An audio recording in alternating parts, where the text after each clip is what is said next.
Enfoquémonos. Si hacemos bien esta diapositiva, nos vamos rápido. ¿Estamos? Ok. Michael Jackson murió el 25 de junio del 2009. ¿Estamos? ¿Por qué? ¿Dónde le estaban dando medicación a Michael Jackson? En su cama. ¿Qué es esto? Su penthouse, lo que me han dicho, su mansión, lo que quieran. ¿Qué encontraron en el lugar? Miren ahí, ¿qué hay? Oxígeno. ¿Qué más ven? Máscara. ¿Qué más ven? Los que ya han pasado conmigo en la rotación ahorita en el centro de simulación, ¿qué es esto? El ventilador manual, ¿no es cierto? ¿Quiénes ya han estado conmigo? Al que se esconde. No te escondas. Listo, dime. ¿Para qué servía el ventilador manual? Si no nos quedamos hasta las 6. Para ventilar, ya. Y tú tienes ventilador manual, ¿no es cierto? Tus pulmones, o sea, escuchen a su compañero. Él tiene su ventilador manual, sus pulmones. ¿Qué más ven acá? Sobre la cama, ¿qué está? Tensión. No, sobre la cama, miren bien, ¿qué es eso? Su pulsoxímetro.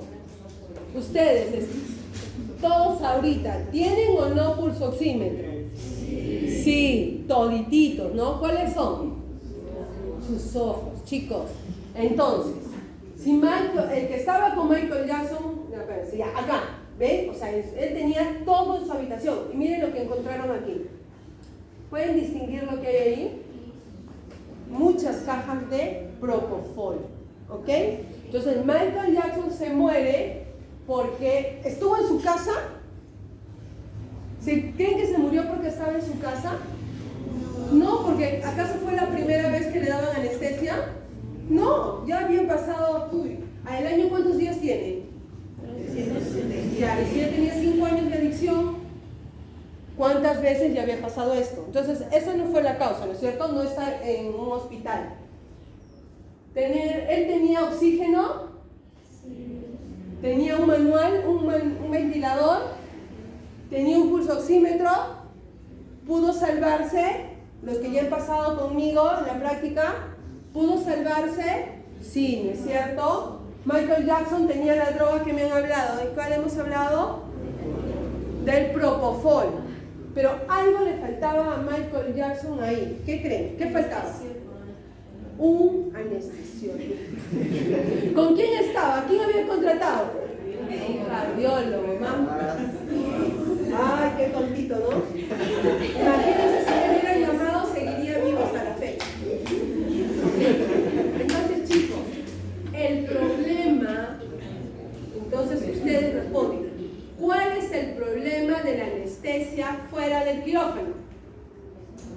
¿Qué creen? Te puedes morir. ¿Pero por qué te mueres? ¿Quién no está? Y acá viene, espérense, ¿viene o cambió? No, ya no importa.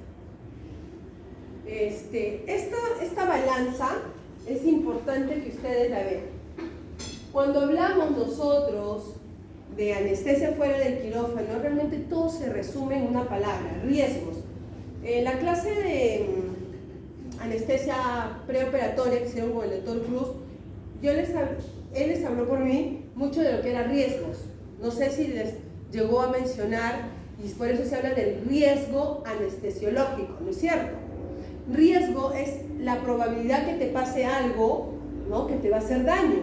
Entonces, para que el riesgo esté en la mitad de la balanza, los factores del paciente y las decisiones del cirujano tienen que estar equilibradas.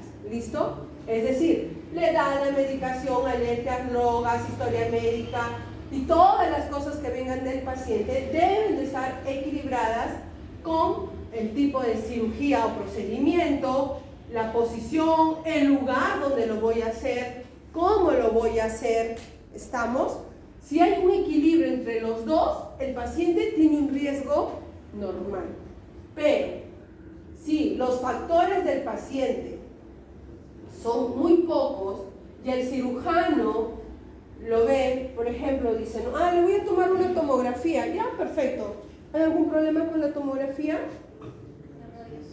No, no es cierto. Ustedes, algunos han hecho tomografía, van al tomógrafo y lo meten, pasa la hora y sale, ¿sí o no? Pero ¿qué pasa si esa persona es nerviosa o es un niño que tú le dices no te muevas y el niño se va a mover porque es un niño, como ustedes, ¿no? Porque no se muevan y siguen en ese plan. Igualito, nos metemos al tomógrafo y queremos que no se muevan. Entonces viene la enfermera y les pone anestesia y sale azul, ¿no es cierto? Entonces, supuestamente la decisión de él, porque había un médico ahí, el radiólogo también es un médico, que tomó la mala decisión de que la sedación, ¿la de quién?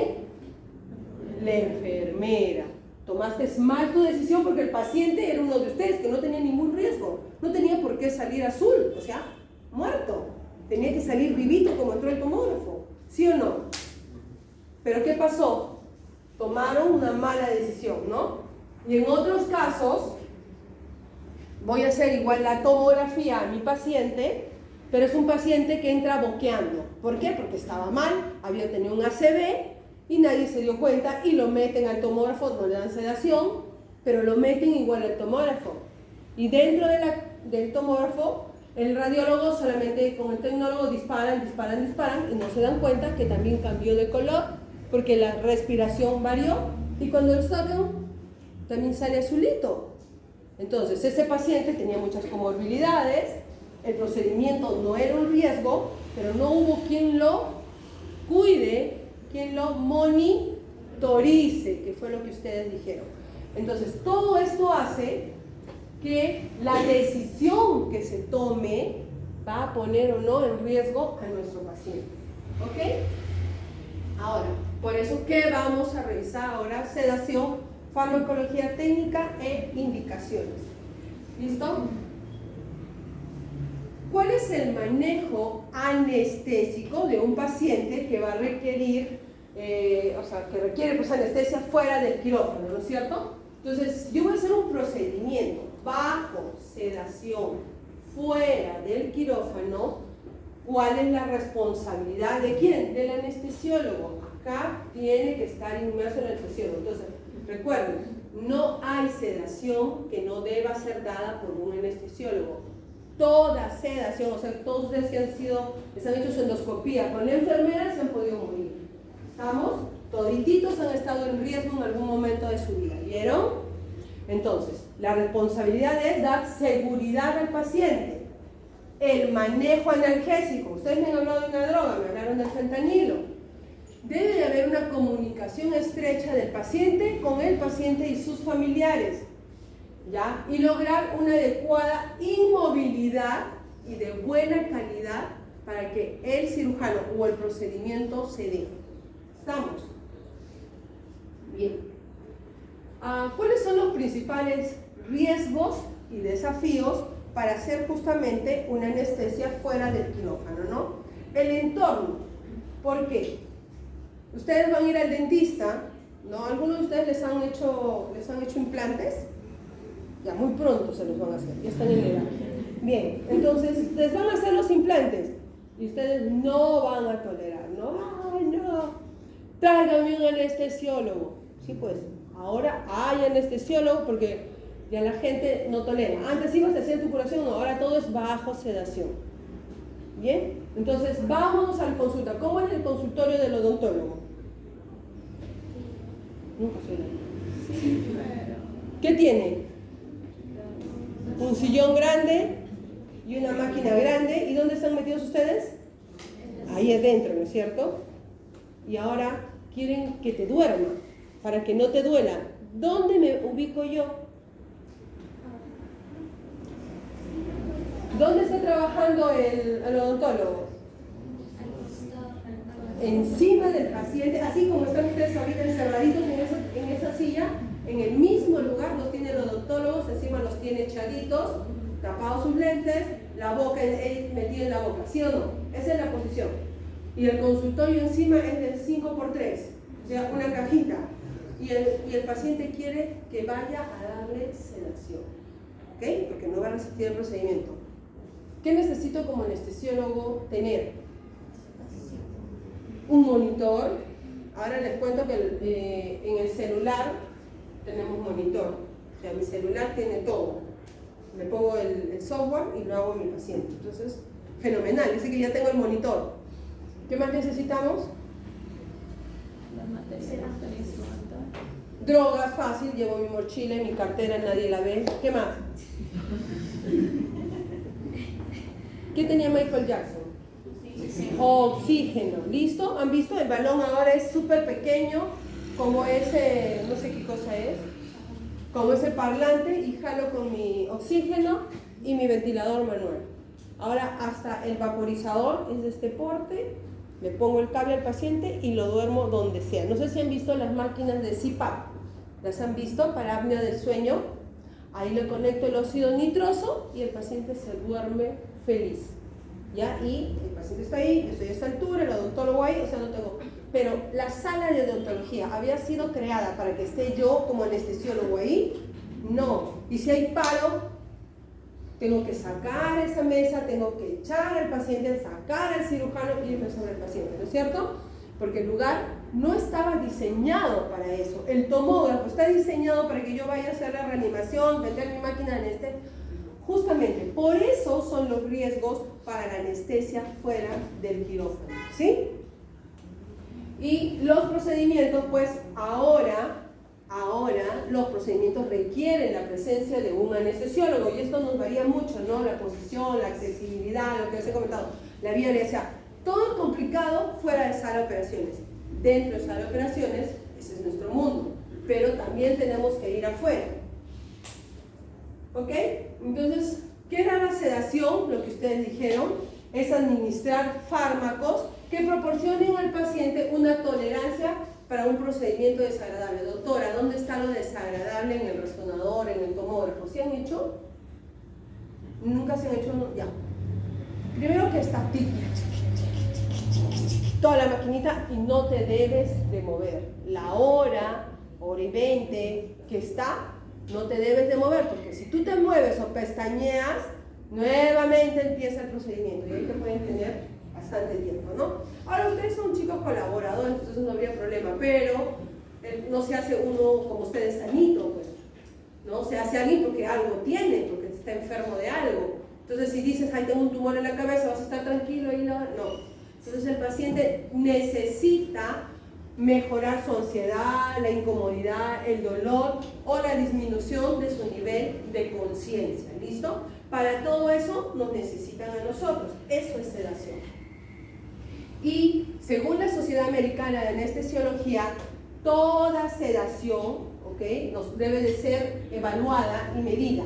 ¿Y por medio de qué? De 4 parámetros o 4 funciones, que es lo que ya hemos visto también. ¿Cuáles son? Respuesta a estímulos, lo que es la vía aérea, la ventilación espontánea y la función cardiovascular. Los niveles de sedación que ustedes me comentaron son los siguientes. De acá van a venir las 10 preguntas. Es decir, solo de este cuadro me voy a encargar de hacer todas las preguntas, ¿ya? Y se complementa con las otras 14 diapositivas. Ok, entonces, vamos a decir, si yo doy una sedación mínima, es decir, solo quiero bajarle el nivel de ansiedad a mi paciente, el paciente tiene que estar como ustedes, despierto, atento, ¿ok? No. ¿Quién se deja hacer un procedimiento así despierto como ustedes? El paciente tiene que estar relajado, o sea, está relajado, medio dormido, como cuando ustedes empiezan a agarrar el sueñito, pero si yo te paso la voz, hola, se despierta, ¿ok? Él respira solo, ¿ya? No necesita nada, usted no necesita el tubo de Guedel para respirar, no necesita de nada y sus funciones, su presión, su frecuencia, todo está normal, es como que estuviera dormido. ¿Para qué procedimiento se hace? Varios procedimientos, podemos hacerlo con una sedación mínima, realmente depende del paciente. Entonces no existe la fórmula mágica, como les digo, al cirujano cuando dice, pero ¿cómo lo haces? No existe la fórmula mágica, solamente la brujería del anestesiólogo, ¿ok? No, mentira. Entonces chicos, la sedación mínima, hay pacientes que con una sedación mínima toleran procedimientos, no todos. Así como hay pacientes que van a necesitar ya una sedación moderada, donde ya yo tengo que usar términos de analgesia, porque debe haber algún estímulo doloroso.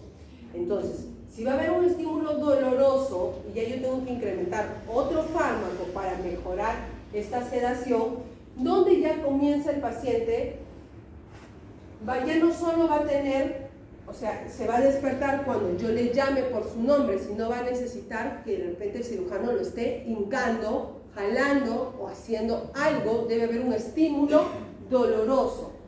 La vía aérea todavía no requiere intervención, es decir, el paciente ponga la cabeza para donde la ponga, va a respirar adecuadamente. La ventilación va a ser adecuada, es decir, es como en la noche, ustedes están durmiendo y nadie vigila que ustedes dejen de respirar, ¿no es cierto? Pero están respirando, no es como cuando están de día, que sí sé que están despiertos porque respiran, pero en la noche, quién sabe si están despiertos o si han muerto, ¿no es cierto? Entonces, así es el de la sedación moderada. Y la función cardiovascular también se mantiene, es decir, la presión y la frecuencia están dentro de valores normales. ¿Qué pasa con la sedación profunda? Es decir, yo tengo más analgesia y el paciente necesita que lo pinche sí o sí para que se despierte, o que lo peñisque, o que lo queme, o sea, que le dé un estímulo para que se despierte. La vía aérea sí va a necesitar que levante la mandíbula, que haga una hiperextensión, que le ponga un tubo de Guedel o algo para que la vía aérea esté permeable. ¿Quién está molestando en este caso? La lengua, exacto. Es en la sedación profunda donde la lengua ya me produce molestias. ¿Estamos? La ventilación puede ser inadecuada, si es que este paciente ya necesita que yo le ayude con un suplemento de oxígeno. ¿Ya? Y la función cardiovascular también normalmente está su presión y su frecuencia adecuadas. Y luego, entre la sedación profunda, y ahí por eso se salvaron algunos, el paciente puede, o sea, la anestesia general se considera también una sedación. Pero para que sea anestesia general, el paciente tiene que estar intubado. ¿Estamos? Ahora existen nuevos dispositivos. Así es que la intubación va quedando de lado y usamos lo que les enseñamos a colocar en el laboratorio, que es la máscara laríngea. Entonces nosotros manejamos la anestesia general, por lo general, en sedación con máscara laríngea. Acá el paciente le peñisques o le hagas lo que hagas, no responde, porque está en un plano anestésico. Sí necesitamos controlar la vía respiratoria. Y por lo general, como ya está bajo efectos de anestésicos, la presión arterial y la frecuencia cardíaca disminuyen. ¿Cómo yo sé que el paciente está en las condiciones que a mí me interesan? Vamos a volver al anterior, porque si no, luego va a decir, la doctora no me explicó y me va a jalar. A ver, no entendí ninguna pregunta, vamos a decir. Ya. Por ejemplo, Michael Jackson se encontraba con una ampolla de propofol, ¿no? ¿Qué tipo de sedación le dieron? Y estaba con una máscara de oxígeno y su presión arterial estaba en 5,4. A ver, ¿quiénes dicen general? ¿Quiénes dicen sedación profunda? Ya son los que van a haber aprobado ese punto. Es decir, recuerden, si yo uso máscara laríngea o intubación, es general. Como les dije, los dispositivos, la cánula binasal, la máscara con reservorio, la máscara sin reservorio, no, todo eso es sedación profunda. ¿Estamos? Si yo ya pongo en algún lugar fentanilo, ya no puede ser mínimo. Cada vez que hablemos de opioides, ya es de moderada hacia abajo. ¿Estamos? Ya, entonces, así más o menos va a ser. ¿Estamos? ¿Entendieron? Bien. Ya eso le vamos a complementar con cómo sé que el paciente está dormido o no. Existen diferentes escalas. Hay residentes que vienen y me dicen, le digo, ¿cómo está el paciente? La doctora, tiene un RAS 6,3. Viene el otro, no, me dice, doctora, tiene un RAS 4. Ah, ya. El otro dice, mentira, doctora, ninguno sabe. Ese paciente está con el Richter de 2. Ok. Entonces, cada uno dice lo que quiere, así como ustedes, ¿no? Cada uno también responde a veces lo que quiere, se le ocurre, como hicimos al inicio. Entonces, es indiferente que yo sepa qué escala tiene el paciente. Y sería muy mala decirles en el examen, paciente con escala de más en 0, ¿no? ¿Qué nivel de sedación tiene? Porque no se van a aprender pues, todo esto. Así que solo les voy a preguntar del Ramsay, ¿ya? Si no saben Ramsay, ahí sí van a tener problemas. Entonces, lo mínimo de todas las escalas, existen más escalas. La que quiero que recuerden es la del Ramsay. ¿Por qué? Porque es el más amigable. Un Ramsay 1 es un paciente que cuando se les dice, les voy a tomar el examen, saquen las hojas en este momento, todos ustedes comienzan a hacer taquicardia, que no dijo que iba a tomar el examen. Muy bien, se ponen ansiosos, se ponen agitados porque se les iba a tomar el examen, ¿no es cierto? Bien, ese es el Ramsay 1. En el Ramsay 2 es un paciente al cual ya tú le has administrado algún fármaco y ya está más tranquilo, es colaborador, pero no está dormido. O sea, el paciente ya está tranquilo y te deja, te pone su brazo y se entrega a ti, ¿no? Pero una cosa, y eso es algo que quiero que recuerden, el paciente que llega con mucho dolor para la sedación es, por ejemplo, también el niño que llega llorando, agitado, ese es el Ramsay 1, ¿ya? Entonces recuerden, el que llega, ese es el 1. El 2 es el que ya te ayuda, estira el bracito para que hagas lo que quieras. Luego viene el Ramsay 3, que es el paciente dormido, ¿ya? Pero tú le hablas y te hace caso. El 4 es está dormido, pero necesita que lo fastidies para que se despierte. El 5 también está dormido, pero ahí sí, ahí debes de pincharlo. Dolor. ¿Estamos? Y el 6 es así lo quemes, no se despierta. ¿Estamos? Ya. Para que se acuerden, porque de ahí viene todo el juego para el examen. Bien. Algo que ustedes mismos lo dijeron. Parte de la sedación, o sea, saber realmente qué ganas sabiendo que te pasaste, que tú querías una sedación solo de ansiolisis y el paciente te hizo una sedación profunda, ¿no es cierto? Y doctora, si lo necesitas, no es y doctora, porque acá lo que nos interesa es saber cómo está el paciente. ¿Entienden? No todos necesitan lo mismo. Hay pacientes que tienen que ser intubados para la tomografía, mientras que hay pacientes que solo requieren midazolam en tabletita. ¿Ok? Entonces, no es el procedimiento, sino el paciente. Y la Sociedad Americana de Anestesia te habla de 2 estándares para monitorizar. El primero es la monitorización para sedación, la tiene que ser un anestesiólogo. ¿Ok? Y este anestesiólogo tiene que estar calificado. No voy a mandar al R1, al tomógrafo. Pobre mi R1, vuelve más asustado que el mismo paciente. ¿Ok? Y el segundo estándar es lo que siempre les dice el doctor Cruz, ¿no? Que al paciente se le evalúa la oxigenación, la ventilación, la circulación y la temperatura. O sea, todo paciente que vaya a hacerse cualquier procedimiento fuera de la sala de operaciones, tenemos que monitorizar estas 4 cosas. La oxigenación con el pulsoxímetro. La ventilación, ¿con qué? ¿Qué saben? ¿Con qué se monitoriza la ventilación? No es el pulsoxímetro. El capnógrafo, perfecto. Me permite ver la cantidad de CO2 que yo elimino y cómo lo estoy eliminando. Luego hacemos la circulación, que es con la presión arterial y la frecuencia cardíaca, y la temperatura del paciente. Recuerden, si congelamos mucho a un paciente, no como en la sala de tomografía de resonancia es helada. Cuando entran al paciente a la litrotripsia, también la sala es helada, son salas chupetes. Entonces, en estas salas pingüinito, se baja la temperatura del paciente. Y si tú le pones una dosis de anestesia, vamos a decir que a ella le pongo 100 miligramos de propofol en mi quirófano. Y se queda dormida. Pero si yo la llevo a la sala congelada y le pongo los mismos 100 miligramos, se duerme y no hay manera de despertarla. ¿Por qué? Porque la temperatura ha bajado.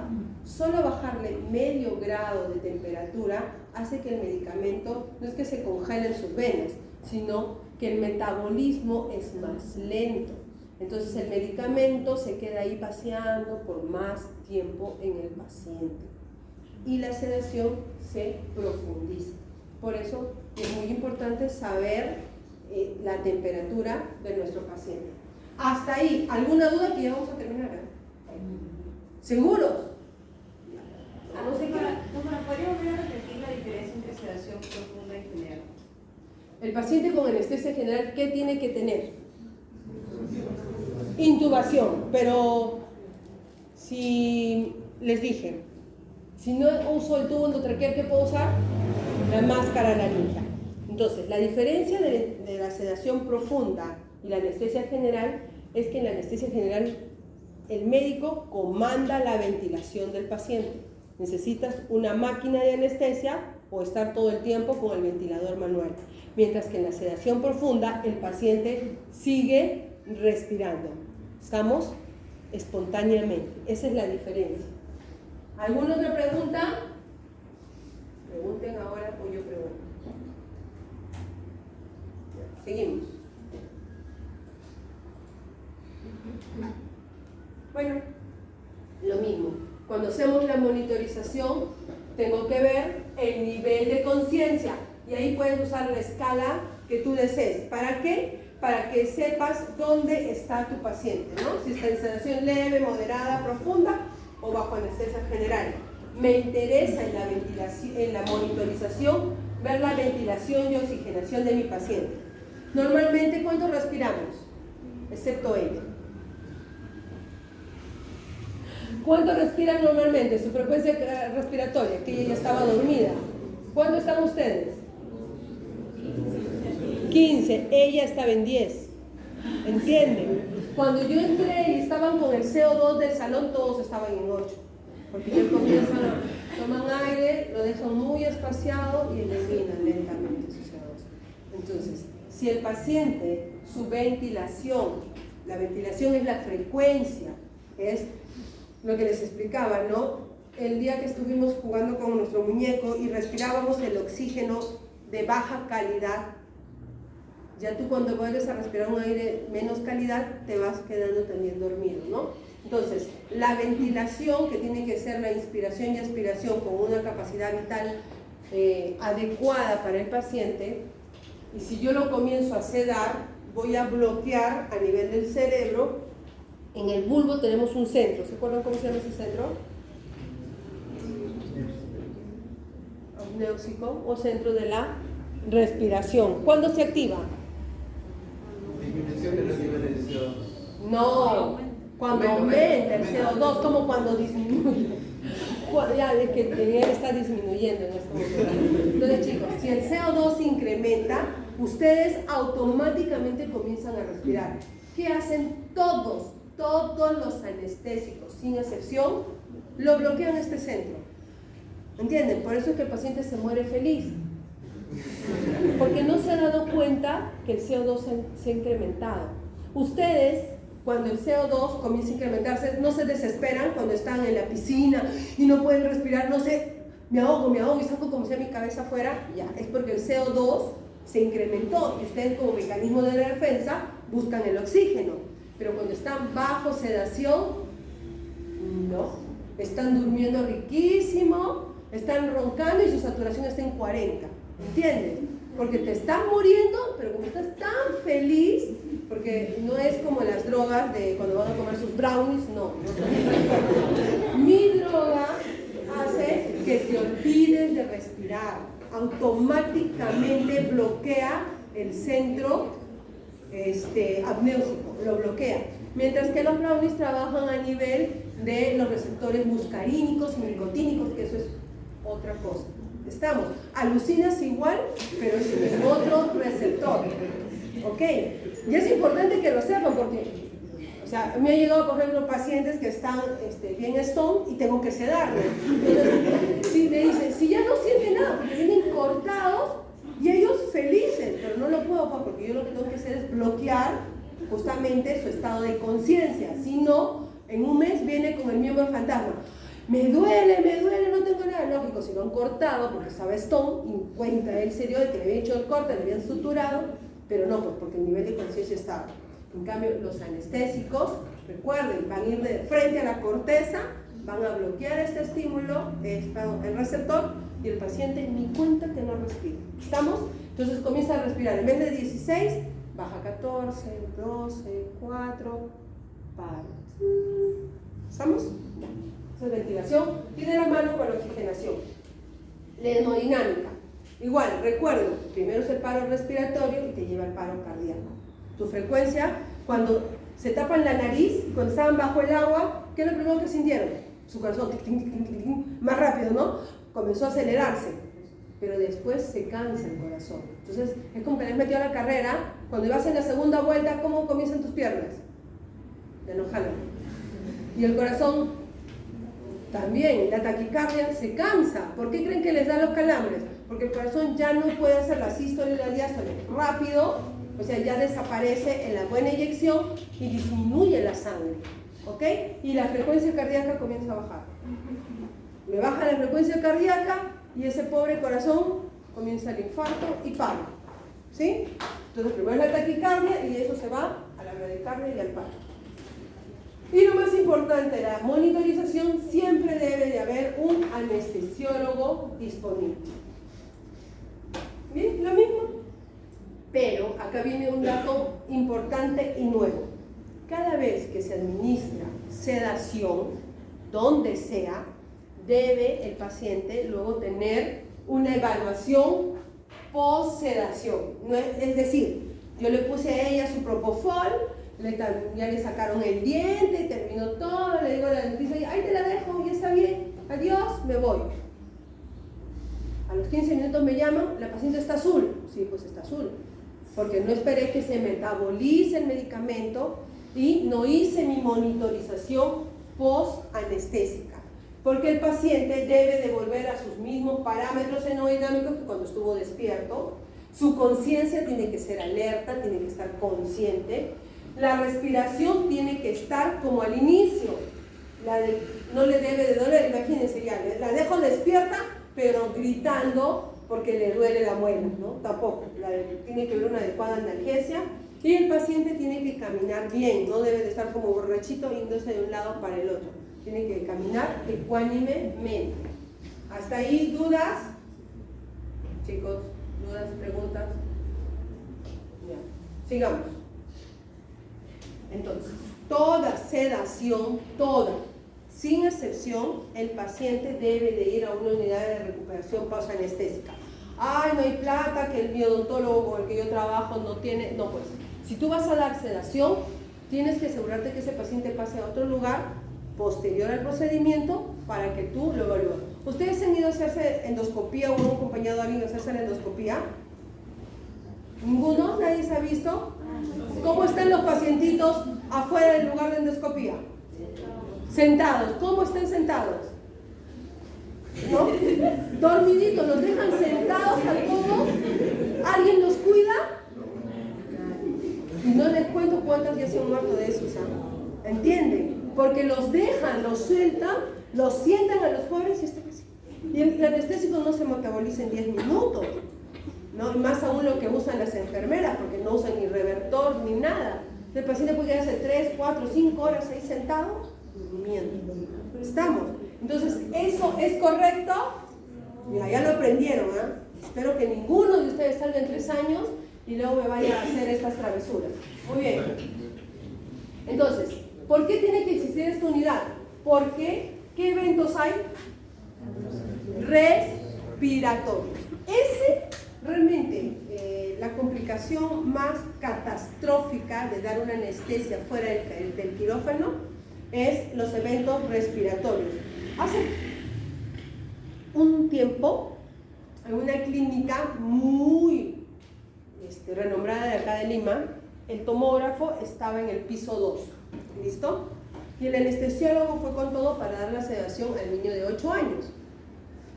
Empezó el procedimiento, lo puso al niño, le puso la vía, le puso el oxígeno, el niño entró a la camilla.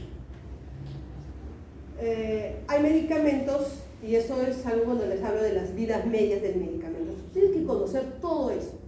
Entonces dijeron, no, solamente va a entrar y salir, porque quiero ver un corte. Bien. Entra el niño, no tolera, lo sacan. Le dicen, démelo un minuto más. Mal, el anestesiólogo pone más dosis anestésicas y el niño de la fase de sedación superficial pasó, ni siquiera la profunda. Ese niño pasó a la anestesia general. Ingresó al tomógrafo y vieron que no se movían los pulmones, lo sacan al niño y para la mala suerte el niño había tomado desayuno y comienza a vomitar. ¿Listo?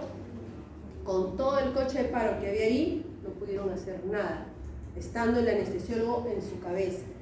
Trataron de intubarlo, no pudieron intubar a ese niño. Mientras que baja del segundo al primer piso, a la sala, pasaron 7 minutos. El niño lo pueden ir a visitar en la UCI, sigue descerebrado. ¿Ok? Entonces, estando el anestesiólogo ahí, ¿qué no pudo hacer? Intubar a ese niño. Entonces, la mayoría, y eso sí, por eso cuando les hablo de los 5 minutos de oro, cuando hacemos la clase de RCP, ¿ya? Y lo peor que te pasa es que el paciente te vomite, porque ahí te complicó ya todo. Si el paciente no vomita, puedes hacer algo, porque vas a estar oxigenando. Pero si el paciente te vomita, eso te bloquea automáticamente. ¿Entienden? Entonces, no existe, chicos, sedación chiquita. No existe, vas a entrar a hacerte la endoscopía, no que te duerma la enfermera. La colonoscopía, 5 minutos, no existe sedación chiquita. ¿Por qué? Porque ese niño ha podido ser familiar de ustedes. Entonces, un caso, un solo paciente, amerita que exista y tener todas las condiciones para salvarlo. ¿Entienden? Ninguno de ustedes sería feliz de que yo hoy día les haya contado este caso, porque hay una familia detrás de ese niño y ellos siguen actualmente. Y esos son, no es uno, son N de casos, ¿no? Solo Michael Jackson les digo, imagínense, ya no tenemos buena música, ¿ya ven? Bien. Y ya casi para terminar, como sé que le digo al paciente, ahora sí puede irse tranquilo a su casa. ¿Por qué? Porque veo mi escala de Aldrete, ¿no es cierto? Entonces hago mi checklist antes de dar de alta a mi paciente. Veo que se movilice espontáneamente. Me interesa saber que respire bien, que su presión esté adecuada. No le voy a mandar de alta por un 7.4, ¿no? Tengo que usarlo bien, un 10, un 11 con lo que llegó. Y si el paciente llegó con 15, no lo voy a mandar con 11 ni con 9. Lo tengo que mandar con 15 o con 14. ¿Por qué? Porque eso es su basal. El paciente va a estar así. Si yo lo mando en 11, va a caminar y se te va a desplomar en algún lugar. ¿Estamos? Recuerda, si el paciente entra con 15, mándalo con 15 o con 14. Los residentes, doctora, ya está en 9. Digo, ya se te está yendo al paro, le digo al residente. Pues, o sea, él feliz. Doctora, ya la presión ya está en 9, ya la presión. Pues, ¿con cuánto llegó? Con 16. Tu paciente ya está yéndose al paro. Entonces, tenemos que saber cómo lo recibo para saber cómo lo dejo ir a mi paciente. ¿Estamos? Otra cosa, eso también le pasa mucho a los médicos nuevos. Le pongo el oxígeno, satura 100%. Doctora, ya está saturando 100, ¿lo puedo mandar a su casa? Sácale el oxígeno, 87, 88. ¿no? Y él lo quería mandar a su casa al paciente porque ya saturaba 100%. ¿Okay? Tiene que saturar 100% sin oxígeno e incluso dormido. O sea, está dormidito y tiene que tener una saturación adecuada. ¿Cuánto es la saturación? Más del 94%, no 100%, chicos, más del 94% nada más. Que el paciente se pueda vestir, que no tenga dolor, que camine, incluso que pueda comer, ¿no? Que el paciente tenga una buena deglución y que haya hecho la pipí. es importante que el paciente miccione. Eso cierra todo tu círculo. Ustedes no son solo corazón, sangre, oxígeno, sino todo se complementa cuando hacen la pipí. Si ustedes no hacen la pipí, están secos. ¿Qué significa eso? Que tu riñón no está funcionando, que algo hice mal. Entonces, todo el ciclo es con la pipí, no con la popó. El paciente tiene que hacer pipí. Recuerden, pregunta de examen. Muy bien. No voy a hacerles la clase de fármaco porque ustedes han tenido un año de farmacología, ¿no es cierto? Donde han aprendido lo que es la farmacocinética y la farmacodinámica. ¿Cuánto han hecho de fármaco ustedes? 4 meses. Yo hice fármaco 1, fármaco 2, hasta fármaco 3. Y cuando hice anestesia, he hecho hasta la fecha, tengo que seguir estudiando. Pero si no me acuerdo dónde funciona cada medicamento, es un problema. Bien. ¿Qué quiero que se lleven de esta clase? Va a ser bien difícil, lo que no aprendieron en 4 meses, que yo se lo pongo en 4 minutos. O sea, imposible. ¿Sí o no? Hay que ser honestos todos. Pero si hay algo, a ver, ¿qué ven en esos slides que creen que es importante? Como le digo a mis hijas, encuentren la difícil. A ver, miren ahí. ¿Qué es? Miren en eso y acá hay algo que el que le encuentre ya. El color del envase. A ver, analicen la pregunta del millón. Perfecto, ¿quién dijo eso? ¿De qué? ¿La dosis de qué? La vamos a completar, pues, porque él puede decir la dosis y de repente se le salió. ¿La dosis de qué? De cualquiera no, ya no sabía la respuesta. ¿Qué pasa con la dosis del midazolam? Dinos. ¿Alguien más se ha dado cuenta? ¿Qué pasa con la dosis del midazolam? Es como cuando dicen, no encuentran las 7 diferencias. La concentración de La concentración. Exacto. Y a propósito se los puse. Escuchen. Este propofol es al 1%. Existe un frasco rojo que es al 2%. Esta ketamina, la ketamina solo hay una, pero ahora tenemos la versión, la S y la racémica, que es la que viene ahí, ¿no? Que son 50 miligramos por mililitro. ¿Listo? Luego tenemos el fentanil, que ustedes lo ven ahí. Ese fentanilo es de 10 miligramos por mililitro, pero existe el fentanilo de 3 miligramos en mililitro. Pero el midazolam, que se lo estoy poniendo acá, y justo por eso el cambio de color, este midazolam es 1 miligramo en 1 mililitro. Y este midazolam tiene 10 miligramos en 1 mililitro. ¿Se dan cuenta de la dosis?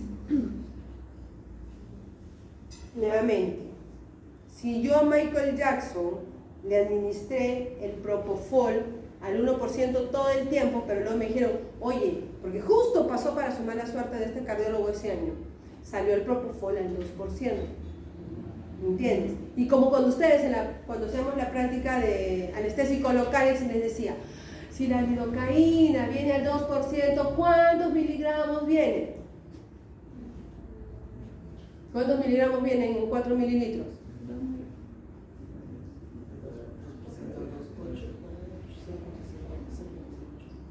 ¿Ya ven? Ninguno responde. Y el cardiólogo, peor pues, le dijeron, la ampolla del 2%, ¡ay! Se va a dormir más rápido.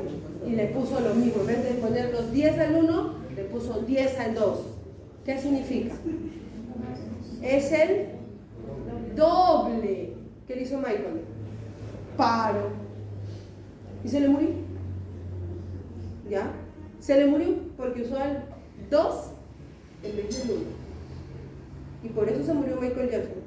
Se las cuento, de primicia, ustedes no las sabían ya. Les acabo de contar el chisme completo. Ok, entonces eso pasa cuando tú das anestesia, no solo fuera del quirófano, pero eso te puede pasar en cualquier lugar. Pero por eso es la importancia de la farmacología cuando tú administras tus medicamentos. ¿Estamos? Entonces sí, el doctor quería que les hable del fentanil. Yo dije, ni siquiera van a recordar nada. No, pero sí es importante que recuerden que todos los medicamentos tienen una dosis y una concentración. Y si ustedes confunden uno por otro, ¿qué vamos a ver? ¿Qué hemos hecho con la balanza del riesgo del paciente y del lugar. Lo hemos puesto a favor ¿de quién? Del riesgo, no del paciente. Por eso que el midazolam, que es una benzodiazepina, que tiene una vida media, no, su vida media del midazolam es dosis dependiente, chicos, ¿ah? Es dosis dependiente, pero algo sí, el midazolam ¿tiene o no revertor? ¿Cómo se llama? Ya. Si tú administras una droga, tienes que saber cómo se soluciona la droga. Es lo que yo les pregunto a las enfermeras, ¿no? Doctora, le voy a poner un cachito de midazolam, ¿así? ¿Y con qué lo solucionas? Llamando al anestesiólogo, ¿no? Sí, porque todos los anestesiólogos no. Midazolam, su revertor, flumazenil. ¡Ay, sí! Todos lo sabían. Opioides. Del fentanilo, sulfentanilo, remifentanilo. No, mentira, del remi no. El único que no tiene revertor es el remifentanilo. ¿Por qué? Pregunta capciosa. No se acuerdan, porque ni siquiera se acuerdan de la vía media. El remifentanilo tiene su metabolismo plasmático. Es uno de los medicamentos, un medicamento de todos, en quimio, el fármaco que quieren, uno de los medicamentos más nobles, porque su metabolismo es plasmático. Es decir, ingresa y se va. O sea, se da el círculo y desaparece. Entonces, uno deja de infundir remifentanilo y se acabó el medicamento y el paciente se despierta sin ninguna complicación. Mientras que los demás hilos, el fentanilo, la morfina y todos los que tienen opioides, sí se van a acumular. Necesitan un revertor. ¿Cuál es el revertor? ¿Cómo? La naloxona, ¿no es cierto? Para todos los opioides. La ketamina, que es la famosa droga violadora que le llaman, que la puedes transformar. O sea, este medicamento es líquido, ustedes lo ven en líquido, pero lo puedes deshidratar y lo puedes utilizar en muchas formas. La ketamina se absorbe muy bien por las mucosas, entonces tú le puedes poner en un vaso y el paciente lo va a ingerir y se va a absorber muy bien por la mucosa oral. ¿Ok? Entonces, ese es una de sus cosas entre malas, porque la absorción es muy alta y el paciente va a comenzar a hacer mucha taquicardia. Entonces, ¿es dosis dependiente? Sí. Entonces, si yo uso muy poquito de ketamina, una dosis muy diluida, voy a lograr un nivel muy alto de analgesia y de seguridad para mi paciente, porque voy a poder hacer muchos procedimientos y el paciente va a estar en ese estado de sedación que hemos conversado, con un poquito de opioide, ¿no? En la sedación, no en la ansiolisis, sino en la sedación leve. Con la ketamina, a una dosis adecuada, te va muy bien, es un excelente analgésico. Y de ahí hay muchos estudios, les invito a leerlos, si alguna vez quieren, sobre drogas y sedación. Entonces se hicieron, si entran a la web, van a encontrar sedación, propofol, fentanilo, sedación, propofol, ketamina, sedación, propofol, midazolam, sedación, y todos. Y el gold estándar actualmente es el propofol, ¿no? El próximo año va a salir un nuevo medicamento que lo vi cuando estuve en el Congreso de Brasil. Es un medicamento que está en fase 3, ya va a salir al mercado un año más, que es la combinación de dos fármacos, que avecina ser lo máximo, pero mientras tanto, lo máximo sigue siendo el propofol. ¿Por qué? Por su farmacocinética y farmacodinámica, ¿no? Su vida media de 10 minutos, su periodo de latencia de 1 minuto, dosis dependiente, su metabolismo es a los 15 minutos, su nivel de reacción o dentro de lo que es reacción adversa a medicamento es muy baja, la toxicidad se da después de 1 semana de administrarlo en forma continua, es decir, es un fármaco muy noble, ¿sí? Entonces, si en el examen les pregunto, ¿cuál es la mejor droga para dar sedación? No. La respuesta no es propofol, se ha jalado todo. Es lo que necesite el paciente. ¿Entienden? Todo jalado. Porque tú vas a mezclar lo que el paciente necesite. No existe una droga mejor que la otra. porque como les vuelvo a repetir, va a depender qué procedimiento voy a hacer. Pero sí, por lo menos conozcan los medicamentos, y por ahí va a haber algo de drogas, pero ya saben, solo en base a la primera slide. Y ya casi para terminar, sería cuáles son las indicaciones de la sedación. Tú que has estado investigando toda la clase, o sea, yo he hecho la clase acá y yo he tenido la clase en simultáneo con Harvard, o con la Johns Hopkins. Dime, ¿cuáles son las indicaciones para la anestesia fuera del quirófano? Porque ahí terminó, ¿cierto? La clase.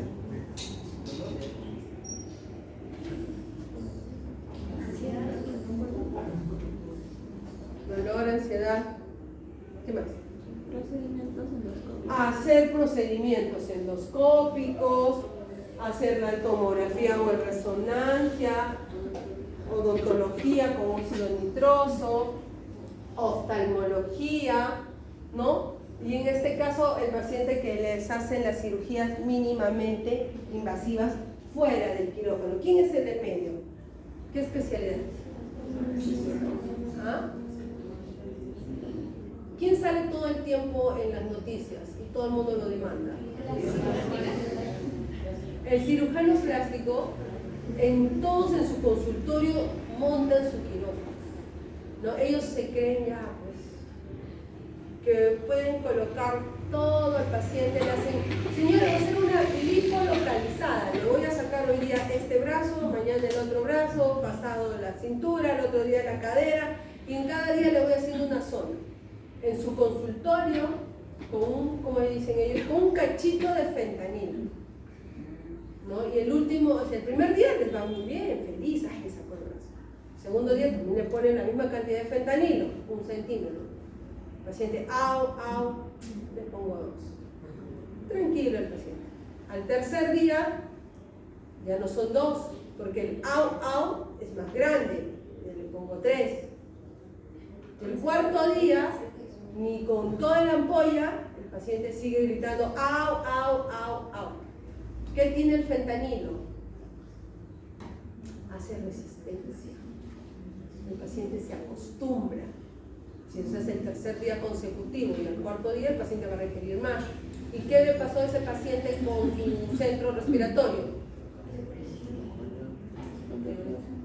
Y como ya le había sacado lipo de acá, lipo de acá, al cuarto día, ¿cómo estaba todo su sistema inmune? ¿Qué hace ese paciente? ¿Dónde termina? En la morgue, el doctor de San Marcos, ¿cierto? Y el cirujano plástico no entiende, pero si me fue tan bien, ¿no? Entonces, ese es otro de los grandes problemas. Y a veces pues los anestesiólogos se prestan para eso. Bien, conclusiones. Dar sedación es de gran responsabilidad. Así es que cuando ustedes sean alumnos, cuando sean internos y los quieran llevar a la sala de endoscopía para que pongan el midazolam, ¿qué van a decir? No. Cuando nos manden a la zona de resonancia, porque lo van a mandar al interno, te van a mandar con tu frasco de midazolam, le ponen, ¿ya? ¿Qué van a decir? No. ¿Ya? Cuando el odontólogo te diga, oye, ya eres médico, dame una sedadita. No, chicos. Ahora, ni siquiera el R1 o el R2 o el R3 tiene todas las competencias necesarias para brindar una atención segura. Incluso, yo les digo, gracias a Dios no he tenido ningún paciente, pero cuando doy una anestesia fuera del quirófano, pierdo 5 años de vida, ¿no? Y me vuelvo más vieja. Por eso ya no doy anestesia fuera del quirófano, porque es complicado. Cada paciente que tú das fuera de tu sala de operaciones es un estrés. Uno tiene que desarrollar, y los que se dedican tienen que desarrollar protocolos y tener una capacitación continua. ¿Para qué? Para disminuir las complicaciones y la severidad de los daños, ¿no? Para no tener plantitas en tu almacén. La cantidad de procedimientos cada vez son mayores. Está de moda, ya les he dicho que ahora todos los odontólogos quieren óxido nitroso. Lo que no saben es ¿Qué cosas tiene el óxido nitroso? Ese es el problema. Les invito a lean, hay una crónica muy bonita sobre el óxido nitroso. Los lean ya y me lo cuentan después, qué tal les pareció la historia. La sedación no está exenta de complicaciones, eso también es un mal concepto, pero solo era una sedadita, no existe una sedadita, chicos. Las implicaciones del estado clínico del paciente también, no va a ser lo mismo darle sedación a ustedes, ya les he dicho, que me venga una gestante preeclámptica o eclámptica y que le quieran hacer un procedimiento, ¿no? No es lo mismo. O el abuelito de 92 años que está con Parkinson y lo tienen como plantita en casa, no va a ser lo mismo. Y siempre recordar que debo de monitorizar. La monitorización va de la mano de la prevención, de detección y para que puedas solucionar el problema que se te designa. Muy bien, chicos, terminamos la clase. Nos hemos pasado 10 minutos.